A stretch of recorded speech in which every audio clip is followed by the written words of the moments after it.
אנחנו מטילים מצור מוחלט על העיר עזה. ومش راح يكون في عندكم كهرباء ولا مي بس دمار. Gaza will become an area where people cannot live. זהו מאבק, כפי שנאמר כאן, מאבק בין בני האור לבני החושך. It's an entire nation that is responsible. אנחנו עכשיו מגלגלים בעצם את נכבת עזה, אם תרצה, נכבת עזה. אנחנו לא לוקחים בחשבון שחמאס הוא לא האויב, אלא כל עזה הוא האויב. זכור את אשר עשה לך עמלק, נצטווינו. הם צריכים לזכור עם עמלק, הם צריכים לזכור את זה להרבה מאוד זמן. השתמשו הרבה בימים האחרונים במילה נקמה. אני לא קוראת לזה נקמה, אני קוראת לזה צדק. אני רוצה לשמוע פגזים וארטילריה כבדה. צריך להקים התיישבות יהודית בשטח רצועת עזה, כדי שתהיה שם נוכחות יהודית לאורך זמן.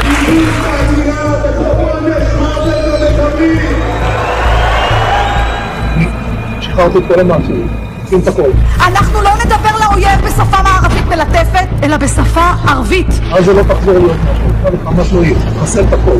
כוח, כוח ועוד כוח. לא הם, לא אמא שלהם, לא הילדה שלהם, לא התינוקות שלהם. אני לא נרדם טוב בלי שאני רואה בתים קורסים בעזה. אני משטחת את עזה.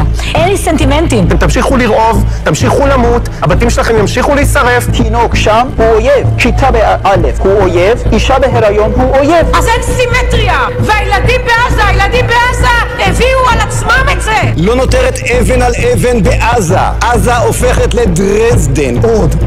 עוד בתים, עוד מגדלים. להרוס ולהתקדם. כמה שיותר גופות. תשמיד את עזה עכשיו. משה, עכשיו. נמשיך.